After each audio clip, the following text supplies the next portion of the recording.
আপনারা দেখছেন খবরের সন্ধানে, সবার আগে সবার পাশে। মানুষের সারা বছর যোগাযোগ নেই, তারা ভোটের আগে এসছে মানুষের সাথে দেখা দিতে। আমি তো দেখেছি সেখানে মানুষ বলছে তো যে আপনি এতদিন কোথায় ছিলেন। তাকে সারা বছর খুঁজে পাওয়া যায় না, তাকে সারা বছর টিভির পর্দায় দেখতে পাওয়া যায়। কিছু নেতা নেত্রী আছে বিজেপি যারা সারাদিন টিভির পর্দাতে থাকতে ভালোবাসে। তারা ভুলে গেছে তাদের কি কাজ। মানুষ তাদের ভোট দিয়েছে, মানুষ তাদের জিতিয়েছে, মানুষ চায় সেখানকার উন্নয়ন, মানুষ চায় যে তার বিধানসভার উন্নয়ন হোক, রাজ্যের উন্নয়ন হোক। কিন্তু বিজেপি উন্নয়নের রাজনীতি, আমি বললাম আগেই বললাম যে মানুষের কাজ করবো সেটা নয়, ধর্ম নিয়ে তারা রাজনীতি করছে। প্রধানমন্ত্রী তো অনেক কিছুই দেবেন বলেছিলেন। প্রধানমন্ত্রী তো বলেছিলেন যে আমি ক্ষমতায় এলে আমি প্রতি বছর 1 কোটি বেকার ছেলেদের চাকরি দেবো।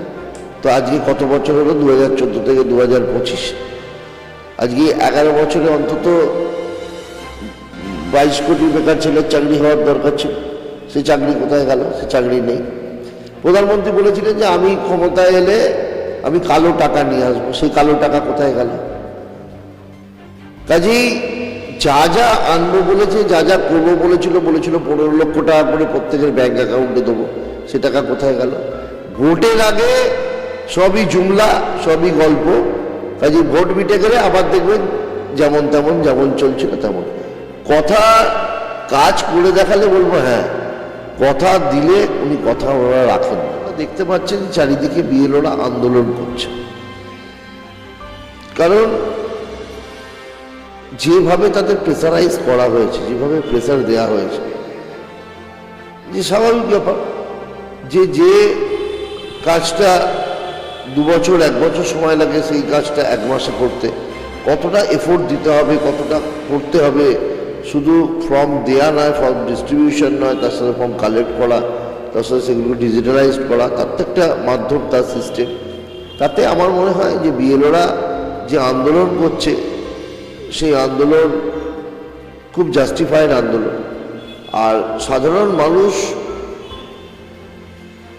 খুব মানে কী বলবো, সাধারণ মানুষ খুব অসহায় ঘুরে বেরিয়েছে, অসহায় বিভিন্ন দলবলে আমাদের কাছে এসছে, তারা কীভাবে কী করবে না করবে এটা তো একদমই অজানা। কাজে মানুষের খুব অসুবিধেই হয়েছে। বিজেপি ক্ষমতা এলে গরিব থাকবে না, বিজেপি ক্ষমতা এলে, বিজেপি তো আছে অন্যান্য রাজ্যে আছে, তাহলে অন্যান্য রাজ্যে গরিব নেই? তাহলে বিজেপি সেটা বলুন না, যাদের অন্য রাজ্যে, যেসব রাজ্যে ডবল ইঞ্জিন সরকার আছে, যেখানে বিজেপির ক্ষমতা আছে, সেখানে গরিব নেই।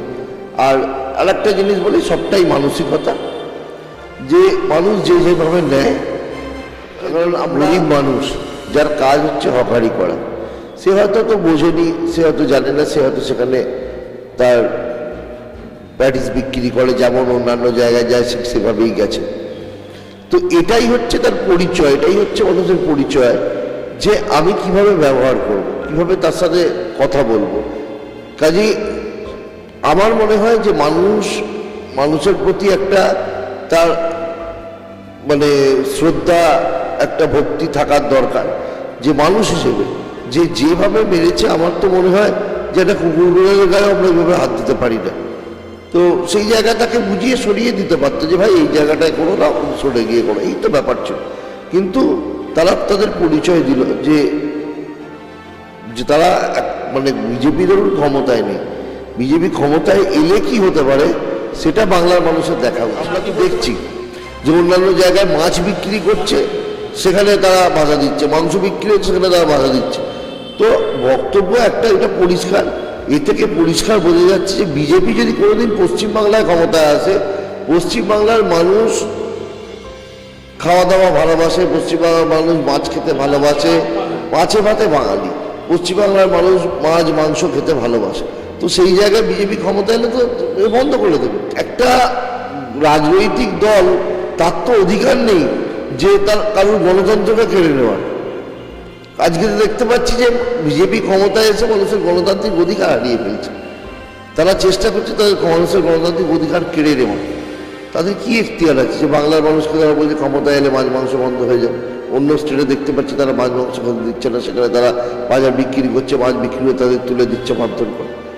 তো বিজেপি ক্ষমতায় এলে আমার মনে হয় যে এই যে অরাজকতা সারা ভারতবর্ষ জুড়ে চলছে, একইভাবে ভারতবর্ষ সেকুলার কান্ট্রি, যেখানে হিন্দু, মুসলিম, শিখ, ইসাই সব ধর্মের মানুষ, সব বর্ণের মানুষ একসাথে বাস করে।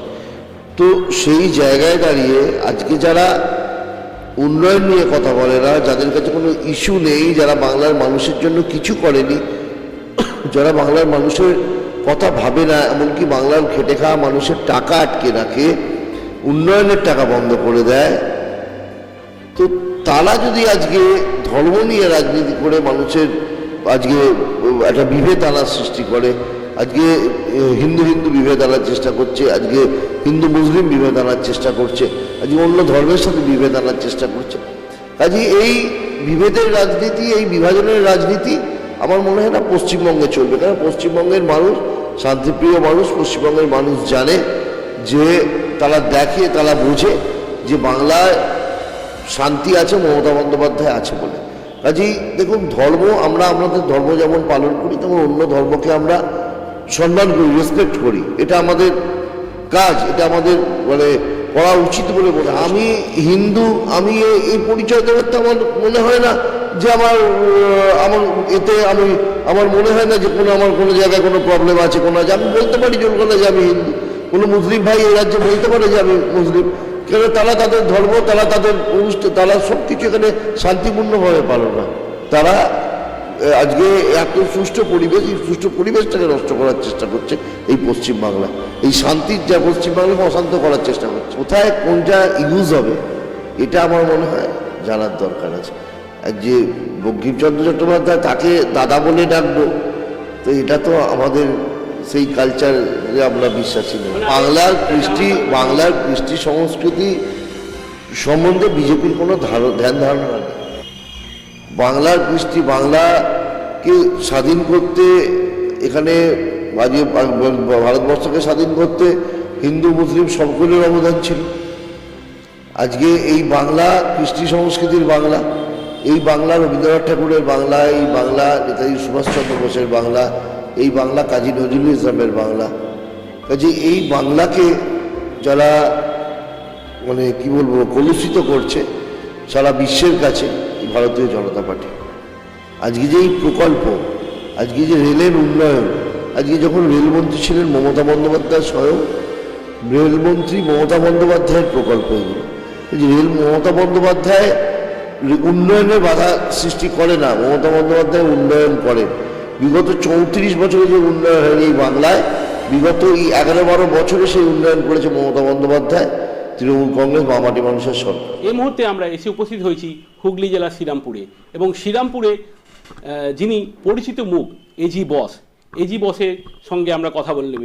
এজি বস, যার নাম অরিন্দম গুইন, তিনি হুগলি জেলা তৃণমূল কংগ্রেসের সভাপতি পদে রয়েছেন এবং সাথে সাথে চাপদানির তিনি বিধায়ক। তার সাথে আজকে আমরা কথা বলে জেনে নেব এখানকার হাল হকিকত এবং আগামী দিনের কি পরিকল্পনা রয়েছে, এবং বিভিন্ন রকম ইস্যু নিয়ে আজকে তৃণমূল কংগ্রেস যেখানে রয়েছেন এবং বিরোধী দলেরা কি বলছেন সেই সম্পর্কেও আজকে আমরা তার সঙ্গে কথা বলে মুখোমুখি প্রশ্নের উত্তরে আজকে আমরা জেনে নেব। খবরের সন্ধানে নিউজ চ্যানেলে আপনাকে স্বাগত জানাই দাদা। এই জায়গায় হুগলি জেলায় আজকে আপনি সভাপতি দায়িত্বে রয়েছেন, তার সত্ত্বেও আপনাকে বিধায়ক পদ আপনাকে সামলাতে হচ্ছে, কিভাবে আপনি সামলান, ম্যানেজটা কি করেন? প্রথম আমার মনে হয় যে মানুষের মধ্যে যেটা থাকার দরকার সেটা হচ্ছে কর্তব্য। যখন আমি জনপ্রতিনিধি, মানুষ যখন ভরসা বিশ্বাস রেখেছে, সেই জায়গায় আমার মানুষের প্রতি একটা দায়িত্ব আছে, একটা কর্তব্য আছে। তো সকাল থেকে রাত চেষ্টা করি মানুষের পাশে থেকে কাজ করার। আর দল যখন দায়িত্ব দিয়েছে, দলের দায়িত্বভার কাঁধে নিয়ে দলকে এগিয়ে নিয়ে যাওয়া আমাদের লক্ষ্য। আমি চেষ্টা করি জেলার বিভিন্ন প্রান্তে মানুষের সাথে যোগাযোগ রাখার, দলকে আরও যাতে শক্তিশালী করা যায় সেই চেষ্টা করি। তো কিছু প্রশ্ন আমাদের ছিল সংবাদ মাধ্যমের অনেক দিন ধরে, সেটা হচ্ছে এসআইয়ের ইস্যু। এসআইয়ের ইস্যু নিয়ে অনেক রকম পরিস্থিতি তৈরি হয়েছে, রাজ্য থেকে অনেক প্রতিক্রিয়া পাওয়া গেছে, এবং এসআইয়ের প্রক্রিয়া অনেক বাধা বিপত্তির মধ্যে এসআইআর সম্পন্ন হয়েছে। কিন্তু তা সত্ত্বেও যখন ইসি বলেছিলেন যে এই যে প্রক্রিয়াটি খুব অল্প খরচের মধ্যে হবে এবং কোনো প্রবলেম থাকবে না। যদি ছোটখাটো কোনো নমিনাল প্রবলেম থাকে সেটা দেখে দেবো। তারপরেও কিন্তু আবার বিএলওদেরকে সেটা রিভিউর জন্য পাঠানো হচ্ছে। এ ব্যাপারে আপনি কি বলবেন? এটা কি মানে এরকম ধরনের কার্যকলাপ কি প্রক্রিয়া? দেখুন, এটা সরাসরি বলি যে আজকে ইলেকশন কমিশন মানে বিজেপির সহযোগী হয়ে কাজ করছে। যেন আমরা এর আগে দেখেছি যে 2004 সালে যে এসআইআর হয়েছিল, সেই এসআইআর প্রায় 2 বছর ধরে হয়েছিল, কিন্তু আমরা কি দেখলাম যে আমাদের 1 মাসের মধ্যে এসআইআর কে কমপ্লিট করতে হবে। কাজেই কতটা ঠিক, কতটা বেঠিক, কতটা সঠিক সেটা তো 16 তারিখের খসড়া লিস্ট বেরোলেই পাওয়া যাবে, দেখা যাবে, বোঝা যাবে। তবে একটা কথা বলতে পারি যে আপনারা দেখতে পাচ্ছেন চারিদিকে বিএলওরা আন্দোলন করছে, কারণ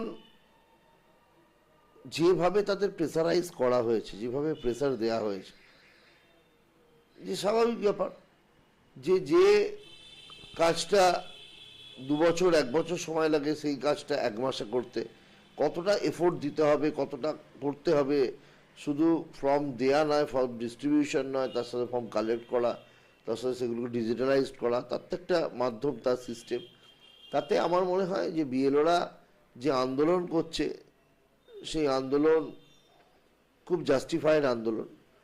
আর সাধারণ মানুষ খুব মানে কি বলবো, সাধারণ মানুষ খুব অসহায় ঘুরে বেরিয়েছে, অসহায় বিভিন্ন দরবারে আমাদের কাছে এসছে, তারা কিভাবে কি করবে না করবে এটা তো একদমই অজানা। কাজী মানুষের খুব অসুবিধেই হয়েছে। যাই হোক, এসআইআর হয়েছে, দেখা যাক 16 তারিখ লিস্ট বেরোলে আমরা বুঝতে পারবো কি হলো না হলো। বিজেপি বলেছিলেন এবং বারবার বলছেন যে আমাদের ক্ষমতায় আনলে গরিব মানুষের বেকারত্ব ঘুচবে এবং আস্থা পাবে সাধারণ মানুষ। সেই জায়গা থেকে দাঁড়িয়ে আজকে গীতা পাঠের ময়দানে সেখানে একজন গরিব মানুষকে, একজন হকারকে তাকে মানে মারধর করা হলো, হেনস্থা করা হলো এবং তার সমস্ত জিনিসপত্র ফেলে দেওয়া হলো এবং তাকে সেখানে বারণ করে দিল। আমি একটা কথা বলি যে বিজেপি ক্ষমতা এলে গরিব থাকবে না, বিজেপি ক্ষমতা এলে, বিজেপি তো আছে, অন্যান্য রাজ্যে আছে, তাহলে অন্যান্য রাজ্যে গরিব নেই? তাহলে বিজেপি সেটা বলুক না যে আমাদের অন্য রাজ্যে, যেসব রাজ্যে ডবল ইঞ্জিন সরকার আছে, যেখানে বিজেপি ক্ষমতা আছে, সেখানে গরিব নেই। আর আরেকটা জিনিস বলি, সবটাই মানসিকতা, যে মানুষ যে যেভাবে নেয়। কারণ আমরা দেখলাম যে একজন গরিব মানুষ যার কাজ হচ্ছে হকারি করা, সে হয়তো তো বোঝেনি, সে হয়তো জানে না, সে হয়তো সেখানে তার প্যাটিস বিক্রি করে, যেমন অন্যান্য জায়গায় যায় সেভাবেই গেছে। তো এটাই হচ্ছে তার পরিচয়, এটাই হচ্ছে মানুষের পরিচয়, যে আমি কিভাবে ব্যবহার করব, কিভাবে তার সাথে কথা বলবো। কাজেই আমার মনে হয় যে মানুষের প্রতি একটা তার মানে শ্রদ্ধা, একটা ভক্তি থাকার দরকার, যে মানুষ হিসেবে যেভাবে মেরেছে, আমার তো মনে হয় যে একটা কুকুর বিড়ালের গায়ে আমরা এইভাবে হাত দিতে পারি না। তো সেই জায়গায় তাকে বুঝিয়ে সরিয়ে দিতে পারতো যে ভাই এই জায়গাটায় করো না, সরে গিয়ে করো, এই তো ব্যাপার ছিল। কিন্তু তারা তাদের পরিচয় দিল যে তারা মানে বিজেপি ধরুন ক্ষমতায় নেই, বিজেপি ক্ষমতায় এলে কি হতে পারে সেটা বাংলার মানুষের দেখা উচিত। আপনি বলতে পারছেন অন্যান্য রাজ্যে, দিল্লি বা অন্যান্য রাজ্যে যেরকম পরিষ্কারভাবে আইনি পদক্ষেপ নিয়ে সমস্ত তুলে আমি বলছি আমরা তো দেখছি যে অন্যান্য জায়গায় মাছ বিক্রি করছে, সেখানে তারা বাধা দিচ্ছে, মাংস বিক্রি হচ্ছে, সেখানে তারা বাধা দিচ্ছে। তো বক্তব্য একটা, এটা পরিষ্কার, এ থেকে পরিষ্কার বোঝা যাচ্ছে যে বিজেপি যদি কোনোদিন পশ্চিমবাংলায় ক্ষমতায় আসে, পশ্চিমবাংলার মানুষ খাওয়া দাওয়া ভালোবাসে, পশ্চিমবাংলার মানুষ মাছ খেতে ভালোবাসে, মাছে ভাতে বাঙালি, পশ্চিমবাংলার মানুষ মাছ মাংস খেতে ভালোবাসে। তো সেই জায়গায় বিজেপি ক্ষমতা এলে তো বন্ধ করে দেবে। তো একটা রাজনৈতিক দল, তার তো অধিকার নেই যে তার কারোর গণতন্ত্রকে কেড়ে নেওয়ার।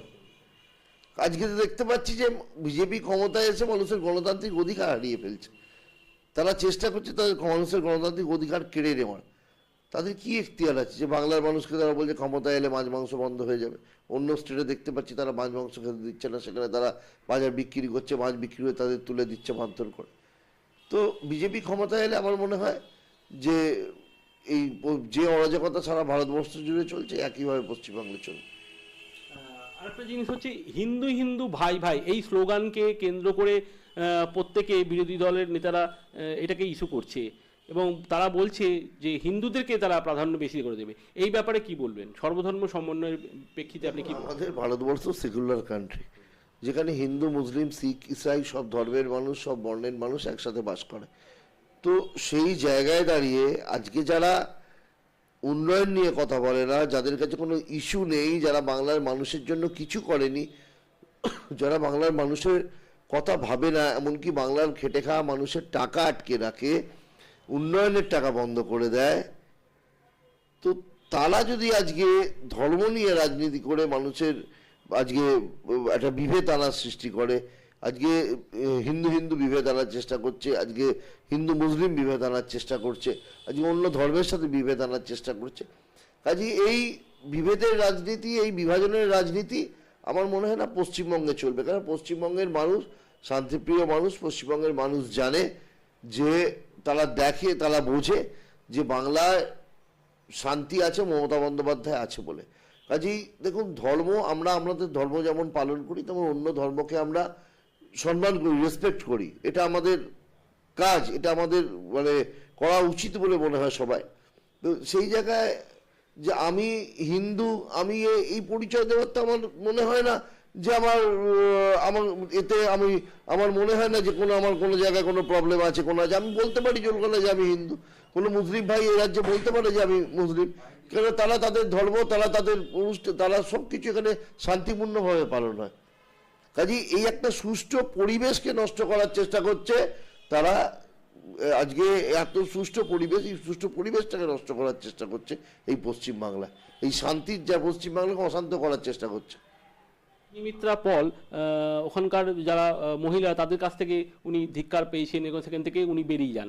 এই ব্যাপারে কি বলবেন? এই নতুন যে একটা ইস্যু করে পাড়ায় পাড়ায় দিদি, বলছি যে দেখুন, মানুষের সাথে সারা বছর যোগাযোগ নেই, তারা ভোটের আগে এসছে মানুষের সাথে দেখা দিতে। আমি তো দেখেছি সেখানে মানুষ বলছে তো যে আপনি এতদিন কোথায় ছিলেন। তাকে সারা বছর খুঁজে পাওয়া যায় না, তাকে সারা বছর টিভির পর্দায় দেখতে পাওয়া যায়।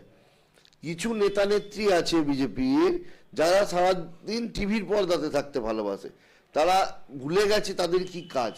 মানুষ তাদের ভোট দিয়েছে, মানুষ তাদের জিতিয়েছে, মানুষ চায় সেখানকার উন্নয়ন, মানুষ চায় যে তার বিধানসভার উন্নয়ন হোক, রাজ্যের উন্নয়ন হোক। কিন্তু বিজেপি উন্নয়নের রাজনীতি, আমি বললাম, আগেই বললাম যে মানুষের কাজ করবো, সেটা নয় ধর্ম নিয়ে তারা রাজনীতি করছে। মানুষ কি সেখানে প্রত্যাখ্যান করবে আগামী দিনে? তো মানুষ তো প্রত্যাখ্যান করছে, এখন থেকেই করছে, তো পরের কথা। প্রধানমন্ত্রী লোকসভাতে উনি সবারই সামনে বঙ্কিমচন্দ্র চট্টোপাধ্যায়, যিনি আমাদের রচয়িতা ছিলেন স্বাধীনতা সংগ্রামের, তাকে দাদা বলে সম্বোধন করছেন। সেখানে এমপি সৌগত রায় উনি কিন্তু প্রতিক্রিয়া দিয়েছেন, উনি কিন্তু সেটাকে রেকটিফাই করার জন্য বলেছিলেন।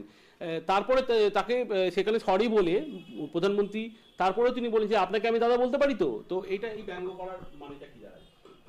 না দেখুন, এগুলো তো আমার মনে হয় যে প্রধানমন্ত্রী, তো ওনার সম্বন্ধে আমার, তবে আমি একটা জিনিস বলি, উনি সবার প্রধানমন্ত্রী, তা একটা সবার একটা রেসপেক্ট আছে। আমি বলছি না যে দাদা বললে কারোর রেসপেক্ট যাচ্ছে বা কিছু, কিন্তু কোথায় কোনটা ইউজ হবে এটা আমার মনে হয় জানার দরকার আছে। আর যে বঙ্কিমচন্দ্র চট্টোপাধ্যায়, তাকে দাদা বলে ডাকবো, তো এটা তো আমাদের সেই কালচারে আমরা বিশ্বাসী নই। মানে আমার মনে হচ্ছে এই ব্যাপারটা নিয়ে আমি একটাই প্রশ্ন আপনাকে করছি, সেটা হচ্ছে যে বাংলার কালচার, বাংলার শিক্ষা এবং বাংলার সংস্কৃতির সঙ্গে বাংলার কৃষ্টি সংস্কৃতি সম্বন্ধে বিজেপির কোনো ধ্যান ধারণা নেই। বাংলার কৃষ্টি, বাংলাকে স্বাধীন করতে, এখানে আজকে ভারতবর্ষকে স্বাধীন করতে হিন্দু মুসলিম সকলের অবদান ছিল। আজকে এই বাংলা কৃষ্টি সংস্কৃতির বাংলা, এই বাংলা রবীন্দ্রনাথ ঠাকুরের বাংলা, এই বাংলা নেতাজি সুভাষচন্দ্র বোসের বাংলা, এই বাংলা কাজী নজরুল ইসলামের বাংলা। কাজে এই বাংলাকে যারা মানে কি বলবো কলুষিত করছে সারা বিশ্বের কাছে, এই ভারতীয় জনতা পার্টি। আরেকটা বিষয় যে বিজেপি দাবি করছে যে 61 রেল প্রকল্প আসতে দিচ্ছে না মমতা বন্দ্যোপাধ্যায়, আটকে রেখে দিয়েছে, টাকা আটকে রেখে দিচ্ছে, খানাকুলে রেলের কাজ করতে দিচ্ছে না। এবং পেটের দায় এই রাজ্য থেকে অন্য রাজ্যে চলে যাচ্ছে। আমি এটা বলি যে প্রকল্প কার, আজকে যে এই প্রকল্প, আজকে যে রেলের উন্নয়ন, আজকে যখন রেলমন্ত্রী ছিলেন মমতা বন্দ্যোপাধ্যায়, স্বয়ং রেলমন্ত্রী মমতা বন্দ্যোপাধ্যায়ের প্রকল্প এগুলো। রেল মমতা বন্দ্যোপাধ্যায় উন্নয়নের বাধা সৃষ্টি করে না, মমতা বন্দ্যোপাধ্যায় উন্নয়ন করেন। বিগত 34 বছরে যে উন্নয়ন হয়নি এই বাংলায়, বিগত এই 11-12 বছরে সেই উন্নয়ন করেছে মমতা বন্দ্যোপাধ্যায়, তৃণমূল কংগ্রেস মামাটি মানুষের সরকার। প্রধানমন্ত্রী তো অনেক কিছুই দেবেন বলেছিলেন। প্রধানমন্ত্রী তো বলেছিলেন যে আমি ক্ষমতায় এলে আমি প্রতি বছর 1 কোটি বেকার ছেলেদের চাকরি দেবো। তো আজকে কত বছর হলো? 2014 থেকে 2025, আজকে 11 বছরে অন্তত 22 কোটি বেকার ছেলের চাকরি হওয়ার দরকার ছিল। সেই চাকরি কোথায় গেল? সে চাকরি নেই।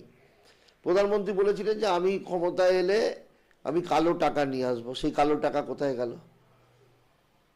কাজেই যা যা আনবো বলেছে, যা যা করবো বলেছিল 15 লক্ষ টাকা করে প্রত্যেকের ব্যাংক অ্যাকাউন্টে দেবো, সে টাকা কোথায় গেল? ভোটের আগে সবই জুমলা, সবই গল্প। কাজেই ভোট মিটে গেলে আবার দেখবেন যেমন তেমন, যেমন চলছিল তেমন। কথা কাজ করে দেখালে বলবো হ্যাঁ, কথা দিলে উনি কথা ওনারা রাখেন না। শেষ প্রশ্ন, আগামী দিনে কি কি পরিকল্পনা আছে? এই যে 2026 বিধানসভাকে পাখির চোখ করে কি কি উন্নয়নের কাজ আপনাদের পক্ষ থেকে এখানে? দেখুন, আমরা চেষ্টা করেছি রাস্তাঘাট, জল, আলো, মানুষের বেসিক যে নিড সেগুলো আমরা দেখার চেষ্টা করেছি।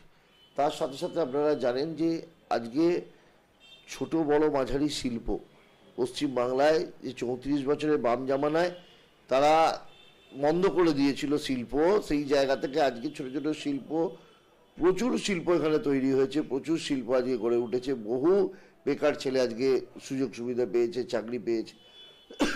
কাজেই আগামী দিন আরও ভালো করে আরও কাজ হোক, মানুষ কাজ পাক, সুযোগ সুবিধা পাক, শিল্প গড়ে উঠুক। মমতা বন্দ্যোপাধ্যায়ের যে চেষ্টা, সেই চেষ্টা আমার মনে হয় সফল হবে। বিরোধী দলনেতা বারবার উনি বলছেন যে এখানে নাকি কোনো শিল্প হতে দিচ্ছে না, শিল্প নেই, শিল্প আমরা এলে শিল্প আসবে। বিরোধী দলের নেতা তো অনেক কথা অনেক সময় বলে থাকেন। আজকে বিরোধী দলের নেতা এই কথা বলছেন, আর অন্যান্য রাজ্যে কি হচ্ছে, যেখানে বিজেপি শাসিত রাজ্য আছে? কেন আজকে মানুষকে বাইরে চলে যেতে হচ্ছে? এটাও তো প্রশ্ন। কেন অন্য রাজ্য থেকে পশ্চিমবাংলায় আসছে কাজের জন্য? সেটাও তো তাকে জবাব দিতে হবে। যদি মানে কি বলবো, চশমা পরে থাকেন, কালো চশমা, তাহলে তো দেখা যাবে না। ওনারা তো কালো চশমা পরে আছেন, উন্নয়ন দেখতে পাচ্ছেন না। আমি তো বললাম যে আমাদের মানুষের বেসিক নিড যেগুলো আছে সেগুলো যেমন আমরা পূরণ করছি, তার সাথে সাথে অন্যান্য যাতে আরও ভালো করে ডেভেলপমেন্ট হয়, এই রাজ্যের যাতে আরও উন্নয়ন হয়, সে ব্যাপারে সরকার তৎপর আছে। নিশ্চয়ই উন্নয়ন হবে। তো আমরা কথা বলে নিলাম এবং জেনে নিলাম সব প্রশ্নের উত্তর। আগামী দিনে মানুষ কি বলবে, মানুষ কি তাদের কি ওপিনিয়ন, সেটা আমাদের কমেন্ট বক্স খোলাই আছে, আপনারা অবশ্যই কমেন্টসে জানান। শ্রীরামপুর থেকে সৈকত দাসী রিপোর্ট, খবরের সন্ধানে।